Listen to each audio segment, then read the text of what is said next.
تسلیم نے اپنے ارشاد مبارک میں اس حصے کا ذکر فرمایا، قرآن حکیم میں اس حصے کی ادائیگی کا حکم آیا۔ اللہ پاک نے فرمایا وَآتُوا حَقَّهُ يَوْمَ حَصَادِهِ، جس دن فصل کاٹتے ہو اس فصل کا حق ادا کرو۔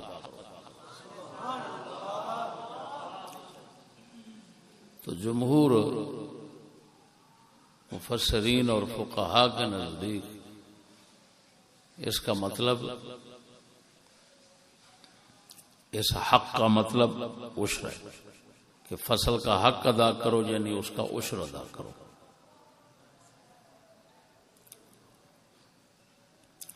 تو آیت کریمہ سے اس کا وجوب ثابت ہوا، کیونکہ آتو امر ہے، حکم ہے، ادا کرو اس کا حق، حکم ہے، اللہ پاک کا حکم واجب بناتا ہے۔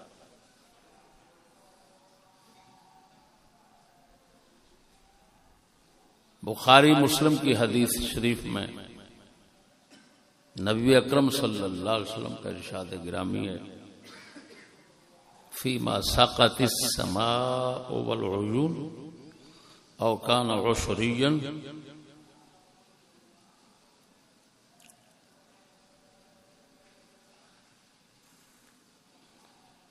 العشر فیما سقی بالنضح نصف العشر۔ آپ علیہ الصلوۃ والتسلیم نے فرمایا کہ جس فصل کو بارش کا پانی ملتا ہے، جو فصل بارش کے پانی کے ساتھ تیار ہوتی ہے یا چشموں کے پانی کے ساتھ، جس پر کچھ لگتا نہیں ہے، قدرتی پہاڑوں سے نکلتا ہے اور وادیوں کے ذریعے پہنچ جاتا ہے، تو حضور نے فرمایا اس میں عشر ہے، 10واں حصہ یعنی۔ اور جو کنویں کے ڈول کے ساتھ فصلیں سینچی جاتی ہیں، پلائی جاتی ہیں، ان کا پانی کنویں کے ڈول سے نکالا جاتا ہے، چاہے بیلوں کے ذریعے چاہے ہاتھ کے ذریعے، پرانے زمانے میں جو ہوتا تھا، اس میں فرمایا نصف العشر، 10ویں حصے کا نصف، آدھا، یعنی 20واں حصہ۔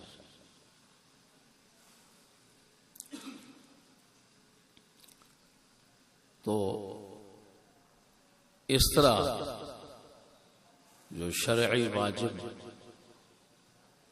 فصلوں کی پیداوار میں ہوا وہ 2 قسم کا ہو گیا، ایک ہو گیا 10ویں حصے والا، ایک ہو گیا 20ویں حصے والا۔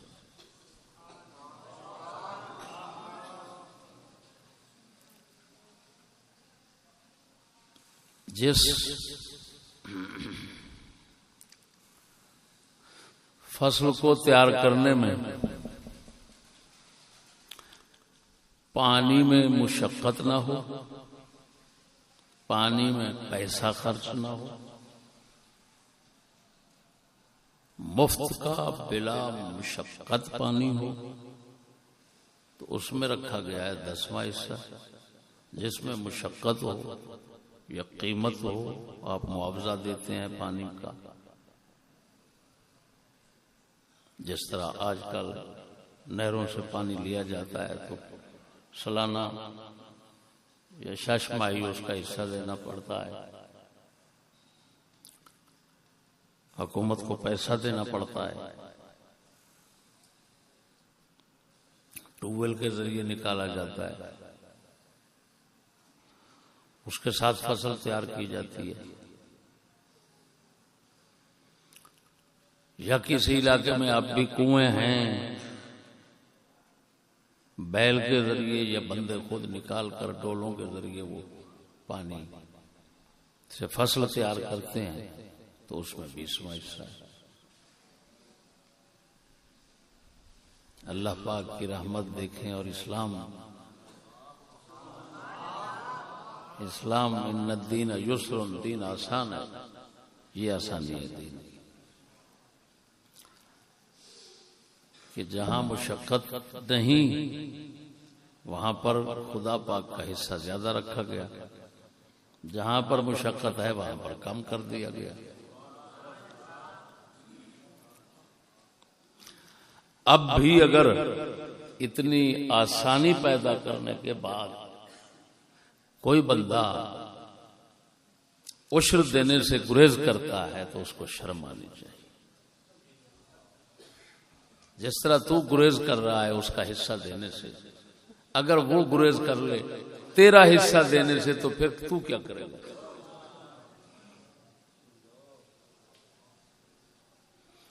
اللہ پاک کا وعدہ ہے، جس مال سے اس کا حصہ نکالو گے اس مال میں وہ برکت دے گا، اس مال کو محفوظ رکھے گا، آفتوں سے بچائے گا۔ ہمارے ایک دوست ہیں، آپ پیر بھائی ہیں، آپ کے رئیس ہیں ماشاءاللہ، حضرت سید محمد مہتاب حسین شاہ صاحب بہاڑی والے۔ یہ زندہ مثال دے رہا ہوں کہ اگر خدا پاک کا حصہ نکالا جائے تو خدا پاک مال کو آفتوں سے کیسے محفوظ فرماتا ہے، یہ شاہ صاحب نے مجھے خود بتایا۔ ادھر آیا سیلاب دریائے ستلج میں، دوسرے سیدوں نے کبھی بھی عشر کا خیال نہیں رکھا، ان کی بستی اساتذہ، علاقے کے جن جن لوگوں نے نہیں خیال رکھا عشر، سیلاب آیا، سب فصلیں تباہ ہو گئی۔ خدا کی شان، شاہ صاحب ہر سال حصہ عشر کا مکمل نکالتے ہیں اور ان کا بہت زیادہ لاکھوں میں عشر ہوتا ہے۔ اللہ کے فضل سے اسی سیلاب سے ان کی فصل کو کچھ نہیں ہوا، حالانکہ وہ بھی دریا کے کنارے پر ہے۔ یہ میں نے اپنی آنکھوں سے دیکھا۔ بھائی بدبختی ہے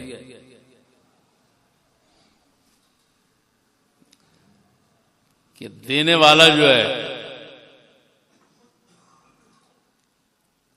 اس کے حصہ دینے سے گریز کرنا بہت بڑی بدبختی۔ بس انسان کو اتنا ہی سوچنا چاہیے کہ اگر میں ادھر سے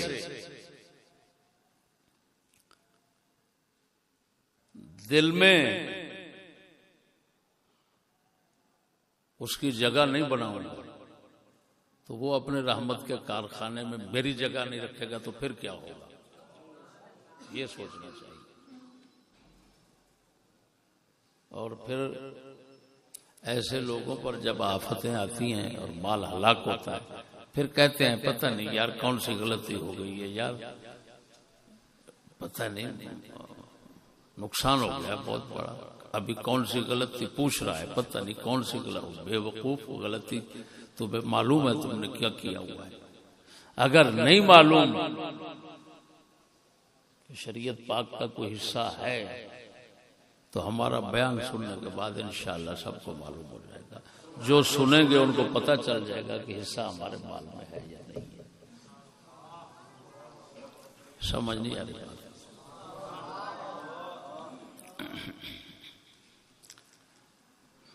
اللہ اکبر۔ یہ قانون آپ کو سمجھ آ گیا ہوگا کہ جس فصل کو تیار کرنے میں پانی، مشقت یا قیمت والا تو اس میں دینا ہے عشر، اپنا نصف عشر یعنی 20واں حصہ، اور جس میں مشقت یا قیمت دونوں نہ ہو اس میں آپ کا فرض بنتا ہے کیا دینا؟ 10واں حصہ. بولو، ایک عشر ہے، ایک نصف عشر. اللہ اکبر.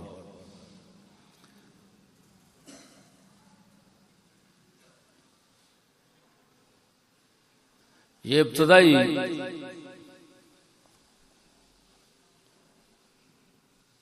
کلیہ قانون سمجھنے کے بعد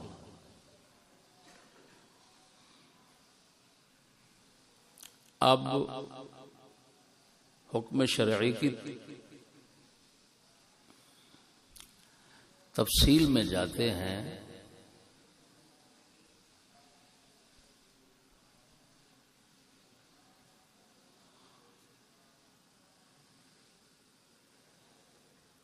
حکم شرعی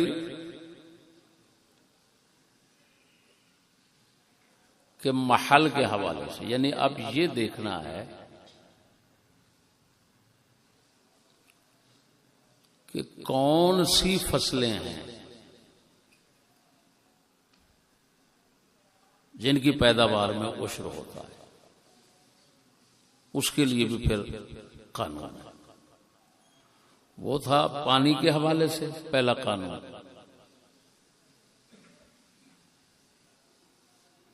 اور یہ قانون ہے پیداوار کے حوالے سے.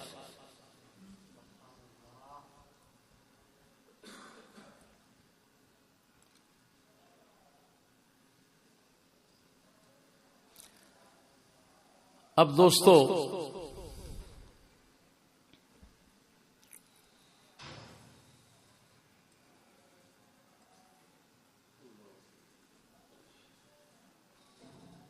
ایک پیداوار ہوتی ہے مقصود، یعنی آپ کا فصل سے اصل مقصد وہ ہوتا ہے، وہ پیداوار.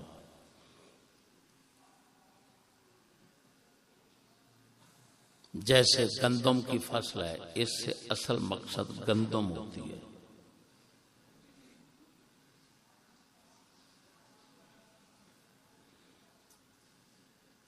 اسی طرح دیگر جو بھی غلہ ہے اس کا بھوسا، توڑی، وہ مقصد نہیں ہوتا. مقصد غلہ اور اناج اور دانہ ہوتا ہے.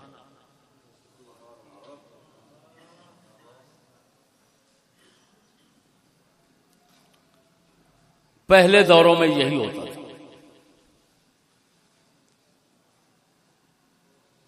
تو عشر اس مقصود اور غلے میں واجب ہوگا.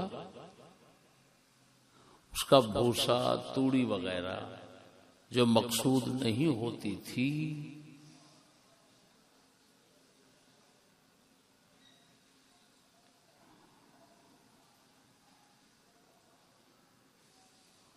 اس میں عشر نہیں ہوتا تھا.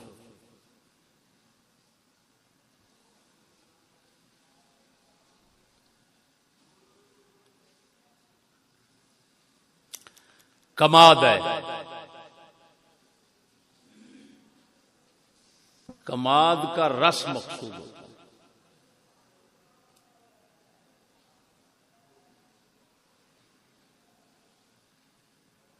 اس کا جو پھوگ ہوتا ہے، جو اس کا چھلکا پیچھے بچ جاتا ہے مواد، پنجابی والے اس کو کیا کہتے ہیں؟ جو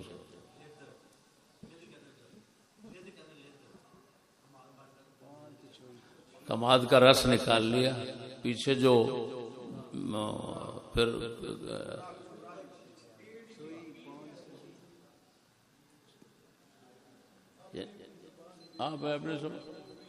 بھوگ بھی ہو گیا. ہاں، پچھی کہتے ہیں، لد کہتے ہیں. اس کو سمجھ رہے ہو نا؟ پھر جو اس پھوگ کی بات کر رہا ہوں جس کو بیلنے میں آگ میں ڈالتے ہیں، سمجھ آ گیا؟ وہ بھوگ، اس کا چھلکا، پتے، یہ مقصود نہیں ہوتے، لہذا اس پر زکوٰۃ عشر نہیں ہے، زکوٰۃ ہے اس کے رس پر۔ رس سے آپ اس کا شیرہ تیار کرتے ہیں، رس سے آپ اس کا گڑ تیار کرتے ہیں، رس سے آپ اس کی شکر تیار کرتے ہیں۔ تو جو مقصد ہے جس سے کمائی مقصود ہو، یہ خلاصہ ذہن میں رکھنا، فصل کی جس چیز سے کمائی مقصود ہو اس میں عشر ہے، جس سے کوئی کمائی مقصد نہیں ہے، وہ فضول ہے، ایسے اس پر کوئی عشر نہیں ہے۔ اگر آپ کا مقصد فصل کی جتنے بھی جز ہیں، اس کی جتنی چیزیں ہیں، ان سب سے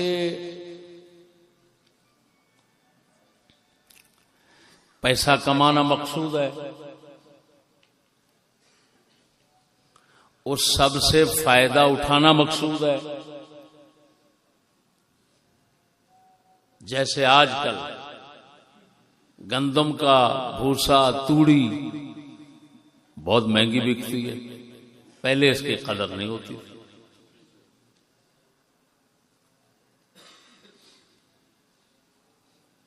اسی طرح یہ گنوں کا پھوگ ہے، دیگر جتنے غلے ہیں ان کی توڑی بھوسا ہو گیا، اب ہر شے بکنے لگ گئی ہے۔ اب جن حضرات کا مقصد سب چیز کو بیچنا ہے تو پھر سب چیز میں عشر ہو جائے گا۔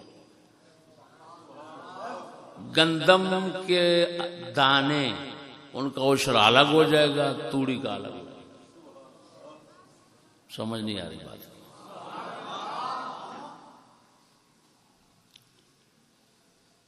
یہاں مقصد کو دیکھا جاتا ہے۔ آپ جانتے ہیں نرکل،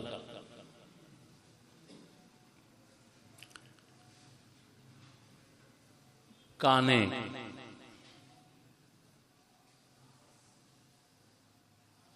سر جانتے ہیں نا؟ سر بوٹے ہوتے ہیں دریاؤں کے ساتھ، ان میں کانے لگتے ہیں جن کی قلمیں بنتی ہیں، جانتے ہیں؟ اب جو سر ہے وہ خود بکتی ہے، اس سے بہت سی چیزیں تیار ہوتی ہیں، جھاڑو بنتے ہیں اس سے۔ یہ جو چھابیاں ہیں، چھابیوں میں اس کو استعمال کرتے ہیں۔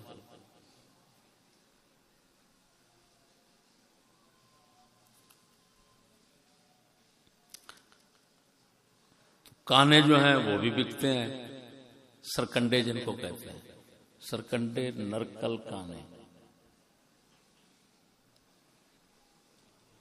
حتیٰ کہ میں بہت مدت پہلے ضلع بکھر میں خطابات کے لیے جاتا تھا، ایک ملک صاحب تھے وہاں جو مجھے بلاتے تھے، ان کا کروڑوں کا صرف یہ کانوں کا جنگل بکتا تھا، کروڑوں کا، بہت بڑا رئیس تھا، بہت ہو گئے ہیں، اللہ پاک مغفرت فرمائے، بہت اچھے آدمی تھے۔ اب جناب نا ایک شخص وہ ہے کہ جس کے پاس رقبے میں یہ بوٹے وغیرہ سب کھڑے ہیں کانے کے، لیکن وہ ان سے کوئی دلچسپی نہیں رکھتا، کوئی آمدن ان سے حاصل کرنے کی خواہش نہیں رکھتا، تو اس کے بوٹوں سرکنڈوں پر عشر نہیں ہوگا۔ جو ان کو بیچتا ہے ان کو قیمتی سمجھتا ہے، ان سے دلچسپی رکھتا ہے، ان سے آمدن چاہتا ہے، اس شخص پر جو آمدن آئے گی اس کا عشر ہوگا۔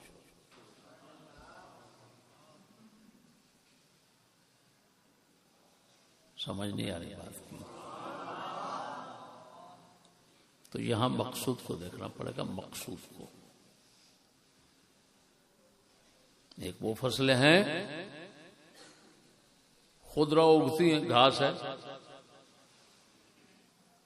تسی پنجابی بیٹھے ہو، ایک نو کہندے ہو کہا، ایک نو کہندے ہو پٹھے۔ کہا اور پٹھے میں کیا فرق سمجھتے ہو؟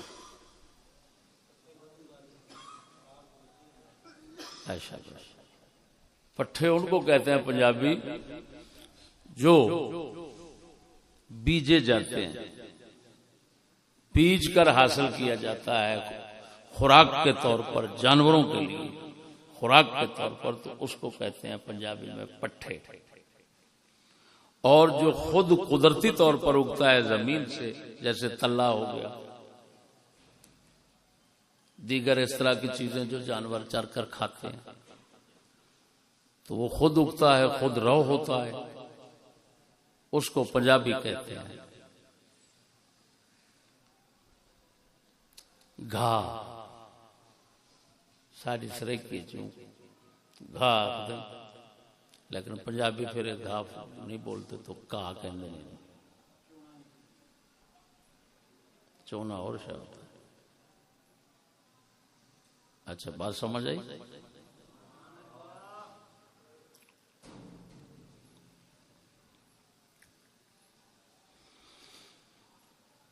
تو یہ جو ہے نا کہا،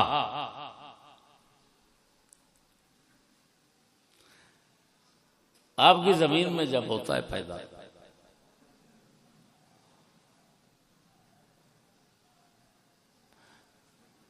یہ آپ نے خود بیجا نہیں، قدرتی طور پر ہو گیا۔ اگر آپ اس کی رکھوالی کرتے ہیں، اس کی حفاظت کرتے ہیں، اس کو بڑے کاٹتے ہیں، کاٹ کر بیچتے ہیں، تو کیونکہ آپ کا مقصد اس سے کمائی حاصل کرنا ہو گیا، تو اس پر عشر ہو گیا۔ اگر یہ آپ کی نظر میں کوئی اہمیت نہیں رکھتا، اس طرح کہ آپ اس سے کوئی آمدن حاصل کرنا چاہتے ہیں، جو بھی چراتا ہے کھاتا، تو کچھ بھی نہیں ہے۔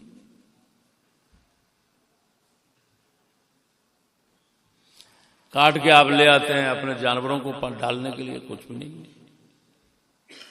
ہاں جو گھاس ہوتا ہے جس کو آپ خود اگاتے ہیں، شٹالا ہو گیا، جوار ہو گئی وغیرہ وغیرہ، یہ آپ اگاتے ہیں، کچھ لوگ ان کو بیچتے ہیں، آپ کاٹ کر اس کو جانوروں کو ڈالتے ہیں، تو اس پر عشر ہو جائے گا، ان پر عشر ہوگا۔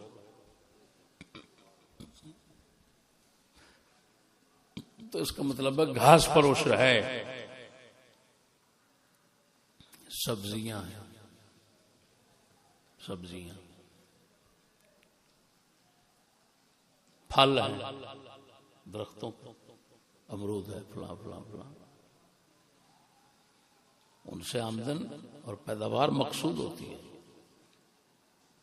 جب مقصود ہوتی ہے تو جو پھل اتاریں گے اس میں عشر ہوگا، جو سبزیاں آپ نکالتے ہیں ان میں عشر ہوگا، جو گھاس ہے پٹھے ان میں عشر ہوگا، مکئی ہے، آج کل مکئی کو کئی طرح سے استعمال کرتے ہیں، اس کا سٹا جو ہوتا ہے چلی، اس کو الگ اس کے پھر دانے الگ کر کے پیچھے جو ٹکڑے بچتے ہیں ان کو الگ بیچتے ہیں. ایسے تو بیج جو ہوگا، جو دانے ہوں گے مکئی کی، ان پر عشر الگ ہوگا. جو ٹکڑے ہیں وہ بکتے ہیں، کروڑوں کے بیچتے ہیں لوگ. یہ فیکٹریوں والے لے جاتے ہیں، بھٹے پر جلانے کے لیے لے جاتے ہیں، ان پر الگ ہوگا عشر. اور جو اس کا گھاس ہے اس کو الگ بیچا جاتا ہے، اس پر الگ ہوگا. سمجھ نہیں آ رہی؟ اب اس کی تین چیزوں پر عشر ہوگا. شاخ پر الگ، یعنی گھاس پر، اس کی چھلی بالی سٹے پر الگ، یعنی اس کے اپنا دانے پر، اور دانا جو اتر گیا پیچھے جو بچا اس کو آپ لوگ کیا کہتے ہیں پنجابی؟ ٹکڑے، ڈانڈے بھی، ٹکڑے بھی، تو ان پر الگ عشر ہو گیا. چاول کی فصل ہے. ایسے ایک اس کی ہوتی ہے توڑی، پرالی توڑی کہتا ہوں. کیا ہوتی ہے اس کی؟ ایک پرالی ہے، وہ بھوسا ہے اس کا. وہ بھی آج کل بکتی ہے، فیکٹریوں والے لیتے ہیں، کئی چیزیں تیار کرتے ہیں. اس پر الگ عشر ہوگا. ایک ہے دانا چاول کا، اس کے اوپر جو چھلکا ہوتا ہے، صاف کرنے کے بعد جو چھلکا ہوتا ہے اس کو کیا بولتے ہیں آپ لوگ؟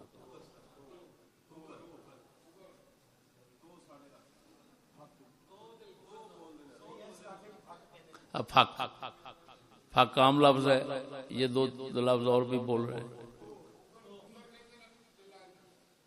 سمجھ نہیں میرے یار.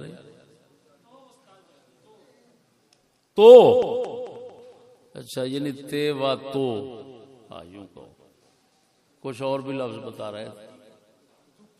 دکی، مقصد کیا؟ چاولوں کا چھلکا جو شیلروں پر باہر پڑا ہوتا ہے.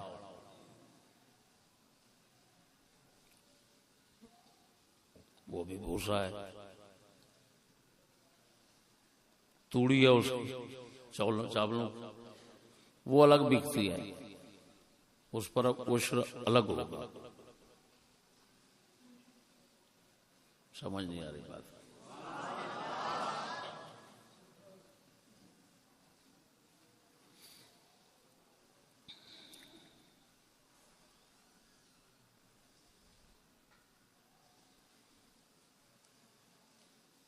بانس ہے،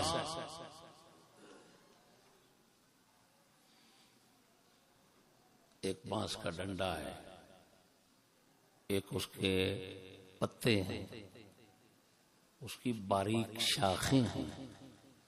جو چیز بھی آپ کی آمدن میں مقصود ہو جائے گی اس پر عشر ہو جائے گا. یہ مسئلے سمجھ آ رہے ہیں کہ نہیں؟ کسی نے سمجھایا ہی نہیں. ایسی باتوں کو تو کسی مفتی نے ہاتھ ہی نہیں لگایا. سمجھ نہیں آئی بھائی؟ یہاں پر ذہن میں رکھنا، جو زمین سے دوائیاں حاصل کی جاتی ہیں، جیسے ہری وغیرہ اس طرح کی چیزیں، ان میں عشر نہیں.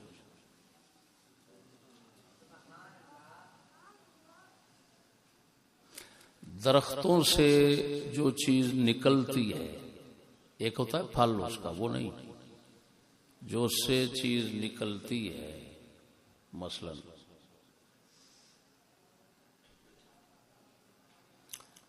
درخت صنوبر کا درخت،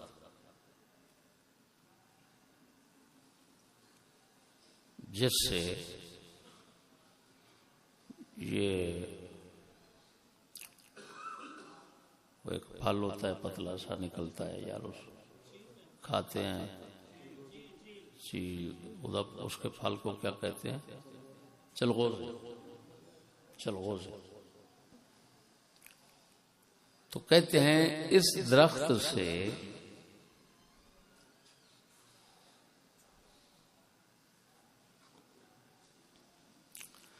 قطران نکلتی ہے، تارکول نکلتی ہے، اس پر نہیں ہے۔ چیڑ نکلتی ہے درخت سے، اس پر نہیں ہے۔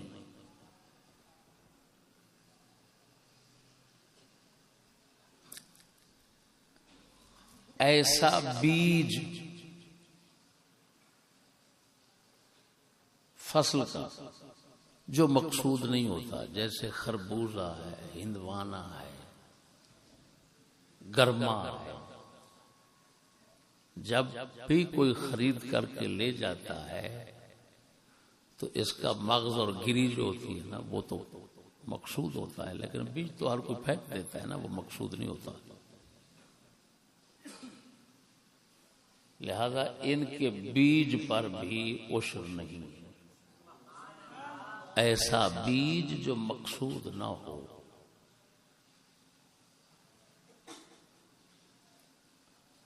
آپ کے خرید و فروخت میں وہ مقصود نہ ہو تو اس پر عشر نہیں ہوتا۔ تو تین چیزیں علماء نے مستثنی لکھی ہیں: دوائیاں، کیا دوائیاں، درختوں سے حاصل کی جانے والی چیز جیسے چیڑ وغیرہ، سمجھ نہیں آ رہی، اور تیسرا ایسا بیج جو زراعت سے مقصود نہیں ہوتا۔ ان تینوں چیزوں پر عشر نہیں ہے۔ یہ میں فتح القدیر سے بیان کر رہا ہوں، جو شرح ہے ہدایہ شریف کی۔ اسی ضمن میں یہ جو صاحب فتح القدیر ہیں نا، ان کو اب علماء کے پاس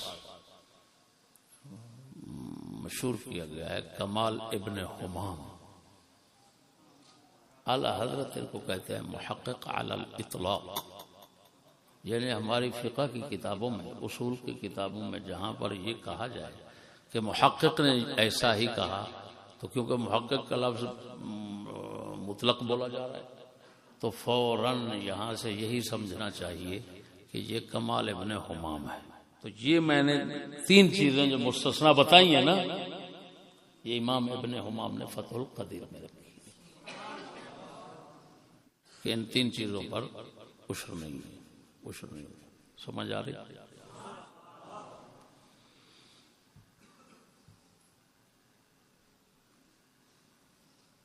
اس سے آپ کو پتہ چل گیا عشر کا تعلق زمین سے اگنے والے فصلوں اور اشیاء کے ساتھ ہے، باقی جو چیزیں ہیں ان کے ساتھ عشر کا تعلق نہیں۔ وہ اور زکوٰۃ ہے ان کی، ہر چیز کی الگ الگ زکوٰۃ ہے۔ یہ آپ کو سمجھ آ گیا۔ اب یہ بتاتے ہیں